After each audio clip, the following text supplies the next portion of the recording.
Le matin, je suis la première à sortir de la maison, sauf le dimanche, bien sûr. Mais je ne peux m'empêcher de courir tellement j'ai peur d'arriver en retard, car Monsieur Davis est terriblement sévère, à la différence de l'instituteur que j'avais avant.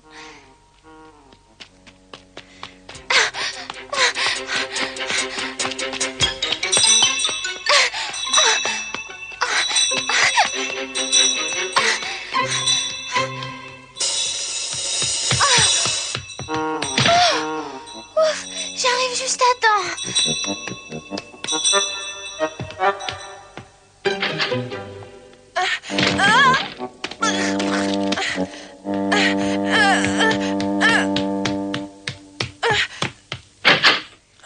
Mademoiselle Kingsley, vous êtes en retard. Ces derniers temps, j'étais très content car aucune de vous n'arrivait plus en retard. Aussi, je voudrais ne plus avoir à vous mettre en garde. Encore une dernière chose. Hier soir, après votre départ de l'école, j'ai eu la désagréable surprise de trouver sous les bancs, devinez quoi? Des bonbons. Quelle est celle d'entre vous qui a osé enfreindre le règlement? Allons, un peu de courage. C'est pas moi, en tout cas. Je vous ai posé une question. Et j'attends toujours une réponse.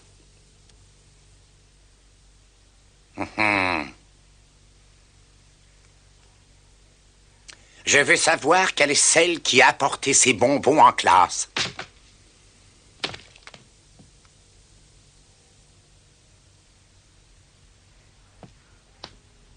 Quelqu'un l'a bien fait. Si la coupable se désigne, je suis disposé à lui pardonner, mais pour aujourd'hui seulement.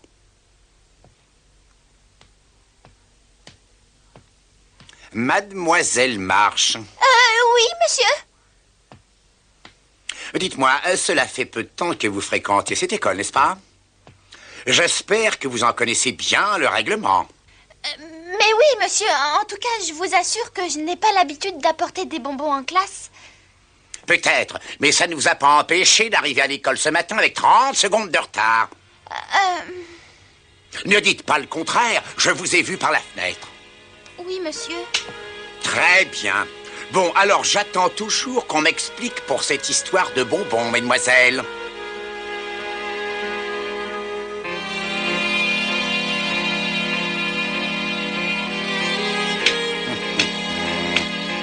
Bien. Libre à vous de ne rien dire, mais la prochaine fois que j'en surprends une avec des bonbons, je lui apprendrai le règlement à coup de fouet. Et croyez-moi, elle sera punie devant tout le monde. Alors tenez-vous-le pour dit.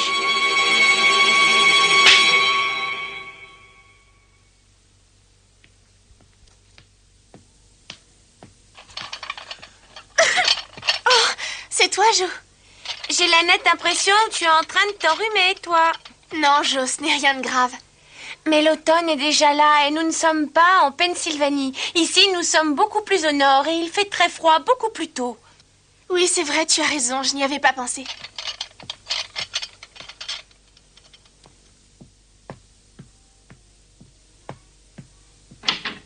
Meg, tu es prête? J'arrive. Alors, maman, n'oublie pas, le rendez-vous est demain après-midi à 3h. Entendu. Mais c'est avec qui ce rendez-vous? Avec Madame King. Elle m'a dit qu'elle voudrait beaucoup faire un don au bureau d'assistance pour les combattants. Mais avant, elle veut discuter avec maman. J'ai donc arrangé ce rendez-vous.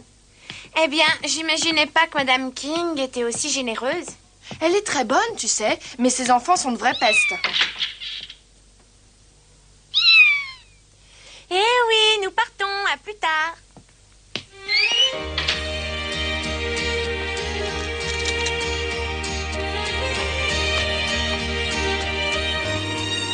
Qu'est-ce qu'il y a, Meg? Rien. J'étais juste en train de me rendre compte que je commençais à me sentir enfin chez moi ici. Moi aussi. Tu sais que ça fait déjà 2 mois que nous sommes arrivés?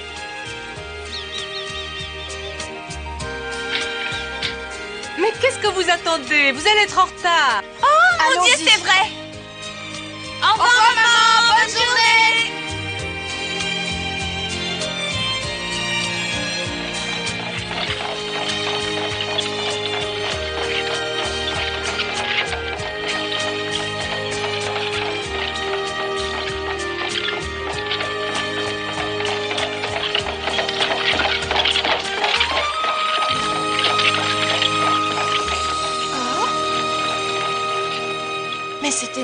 voisin, Monsieur Lawrence? C'est vraiment curieux. Je ne l'ai jamais vu aussi pressé. Il me donne l'impression d'être quelqu'un de sévère. Tu ne trouves pas, toi? Un vrai cerbère. Peut-être n'a-t-il plus de famille et ça le rend aigri. Ou peut-être est-ce tout simplement dans sa nature.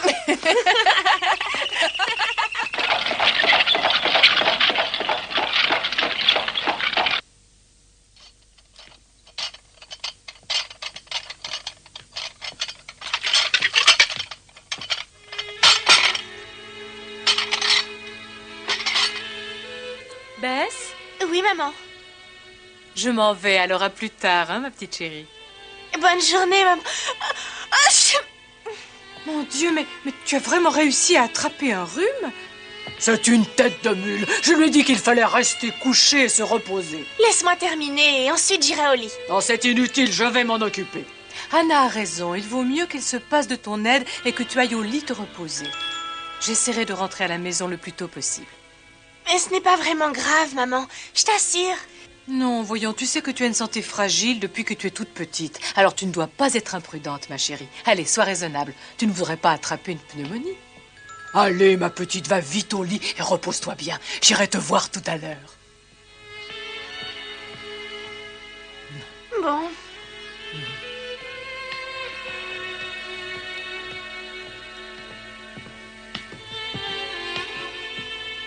À tout à l'heure. Sois sage. Comme chaque matin, maman attend le départ de Meg et Joe pour aller travailler bénévolement au bureau d'assistance aux combattants.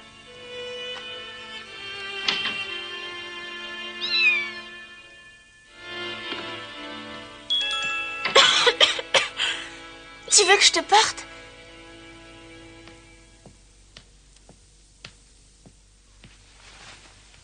Pourquoi est-ce que c'est toujours moi qui tombe malade dans cette maison? C'est pas juste.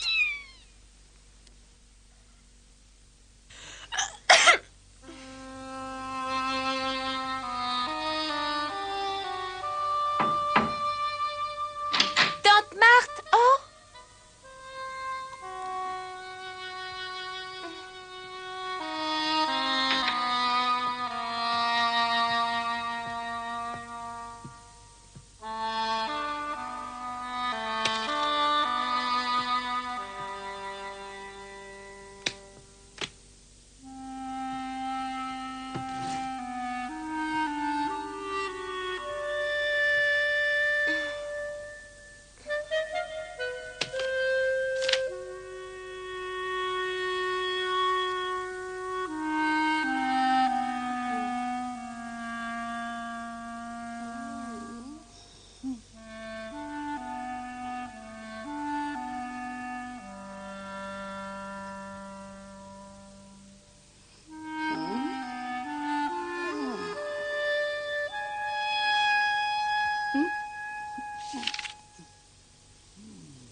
Tiens, j'étais en train de rêver de Frédéric. Ah, c'est vrai?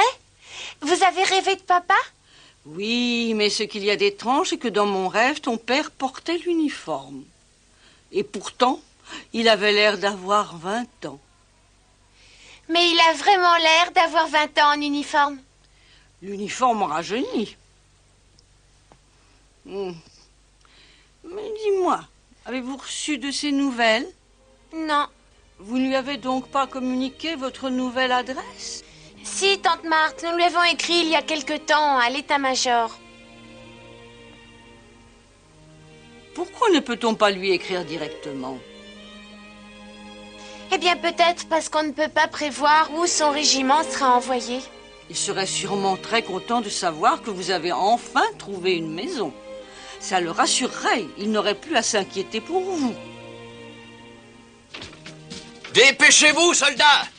Il faut que ce pont soit terminé demain! Alors mettez-y un peu plus d'entrain! Si vous ne voulez pas y passer la nuit! Attention, on nous attaque! Arrêtez-vous immédiatement! Évacuez le pont et mettez-vous à l'abri! Dépêchez-vous, là! Mettez-vous à l'abri! Attention!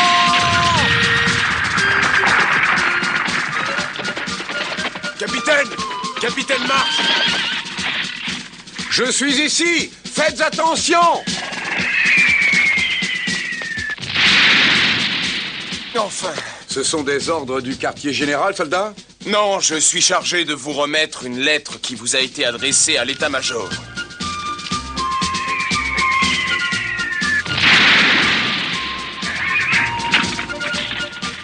Pas de mauvaises nouvelles, j'espère. Non, non. Ma petite famille m'envoie juste l'adresse où je pourrais les rejoindre une fois cette maudite guerre terminée.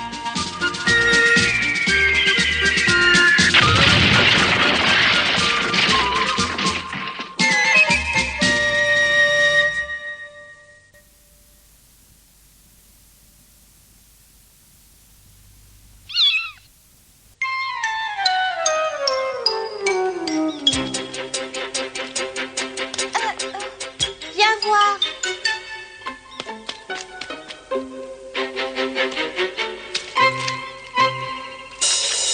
Par ici.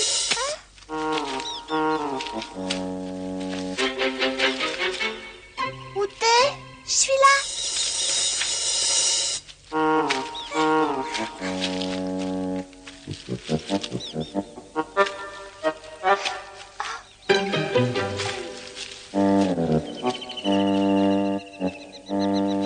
Coucou, c'est nous les filles.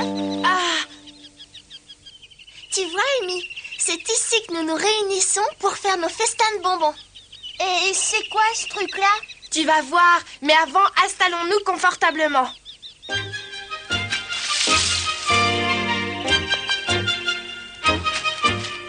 Chacune d'entre nous doit apporter des bonbons à tour de rôle, n'est-ce pas, Cathy? Oui. Mais si jamais vous vous faites prendre, il faut tâcher de ne pas se faire prendre. Tiens, prends-en un. Fêtons notre nouvelle amitié.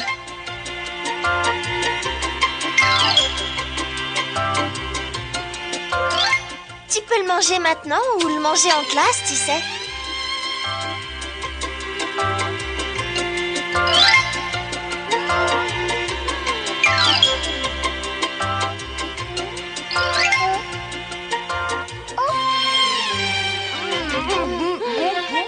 Je préfère tout de suite. Mais attention, Amy, surtout ne le dis pas à Monsieur Davis.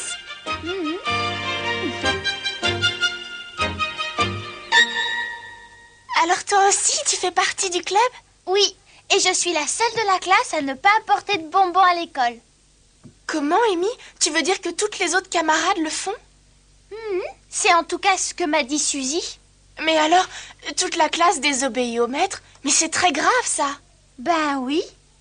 Mais d'un autre côté, je les comprends, tu sais. Monsieur Davis est tellement sévère. Si on faisait pas tout ce qu'il nous a interdit de faire, l'école serait d'un ennui mortel. Déjà que ça n'est pas drôle avec lui. Il n'admet aucun retard et il passe son temps à nous rappeler le règlement intérieur de l'école. Et regarde jusqu'où il va. Il se permet d'ajouter des règles qui ne sont même pas dans le règlement. Alors à quoi bon les respecter? En tout cas, c'est ce que m'a dit Suzy. Il est si sévère que ça?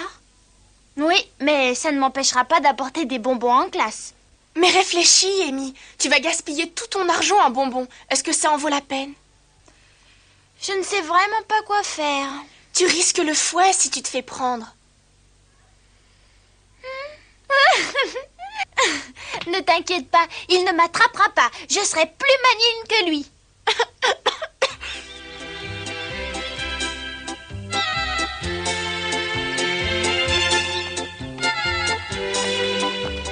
Mais pourquoi est-ce que vous ne voulez pas que nous allions au port?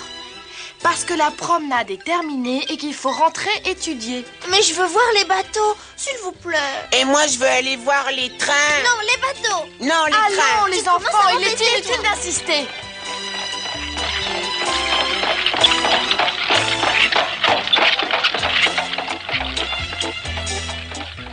Est-ce que vous le connaissez, ce monsieur? Oui, il se trouve que ce monsieur est mon voisin. Mais alors, pourquoi est-ce que vous avez eu l'air surprise en le voyant? C'est parce que, bien que ce monsieur soit mon voisin, je ne le vois pratiquement jamais. Et aujourd'hui, je l'ai vu 2 fois de suite. Allons, il est temps de rentrer. Je voudrais voir les bateaux avant. Non, allons plutôt voir les trains. Assez!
grand-père! Ah. Me voilà, grand-père, comme je te l'avais promis. Oh. Mon Dieu, mais comme tu as changé en 2 ans! C'est vrai? Est-ce que tous les bagages sont là? Oui, j'ai fait expédier le reste. Alors, comment as-tu trouvé New York? Comparé à Paris ou à Rome, c'est une ville qui n'a pas de passé. Eh bien, si l'histoire t'intéresse, je pense que Newport t'intéressera, car c'est une des villes les plus anciennes des États-Unis d'Amérique. Je sais, grand-père. J'espère que tu vas t'inscrire à l'université. Et d'ailleurs, je pense que le plus tôt sera le mieux. Mais pourquoi, grand-père? Eh bien, parce que c'est indispensable. On ne peut pas se lancer dans les affaires sans avoir étudié.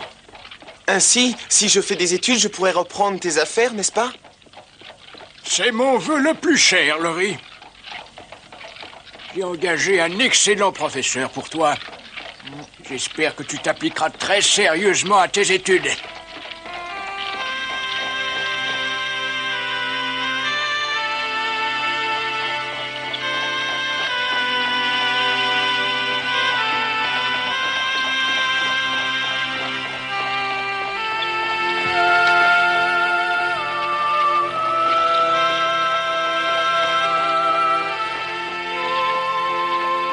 Dis-moi, grand-père. Oui? Si je me souviens bien, lorsque j'habitais ici, tu avais des voisins qui travaillaient à la céramique, n'est-ce pas? Est-ce qu'ils habitent encore ici? Non. Je me rappelle très bien qu'une fois, ils m'avaient montré comment faire un vase. Ça avait été une expérience fantastique. Et ils n'habitent plus ici. Ils sont partis il y a très longtemps pour l'étranger. Pour l'étranger? Oui, ils sont en Europe, je crois. En Europe? Une autre famille habite la maison désormais.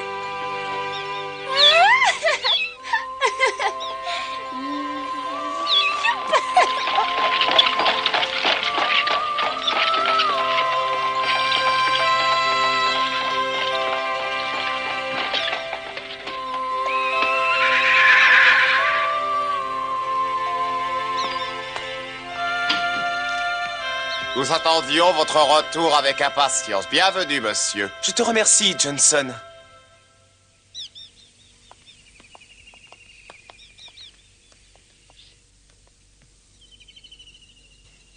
Bonjour, monsieur Laurie. Soyez le bienvenu. Merci à tous. Certains de ces domestiques vous sont peut-être inconnus, mais la plupart d'entre eux étaient déjà ici il y a 2 ans.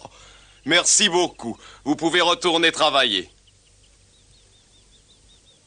Bien, mon garçon, va donc te reposer maintenant. Tu dois être très fatigué après un si long voyage. Non, grand-père, je ne suis pas fatigué. Bon, eh ben, moi, je vais aller faire un petit somme. Nous nous reverrons au repas. Oui. Monsieur Laurie, vous trouverez votre chambre comme vous l'avez laissée. Merci, Johnson. Et en plus, il était très élégant. Ça doit être son petit-fils, enfin, j'imagine. Comment as-tu dit qu'il s'appelait? Ben, je me rappelle plus. L'eau quelque chose, je crois. Pourtant, j'étais certaine qu'il n'avait pas de famille. Il a l'air tellement bourru. Bonsoir tout le monde. Eh ben, qu'est-ce qui vous arrive à toutes? Oh, rien de grave, rassure-toi. Nous venons juste d'apprendre que notre voisin avait un petit-fils. Ah? Nous ne savons rien de plus, sinon qu'il est arrivé aujourd'hui.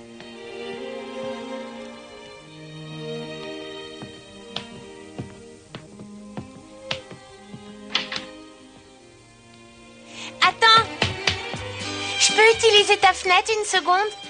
Pourquoi faire? Devine.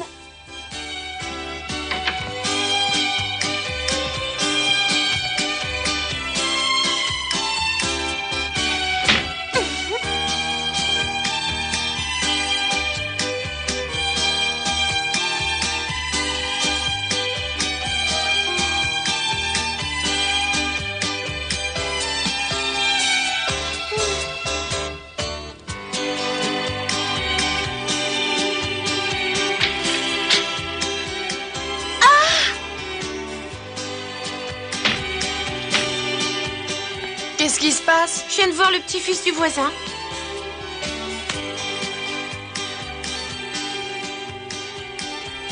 Joe et Meg semblent très intéressés par notre nouveau voisin. même si devant moi, elles feignent l'indifférence. Mais après tout, leur curiosité est bien compréhensible, car l'une et l'autre sont en âge de se marier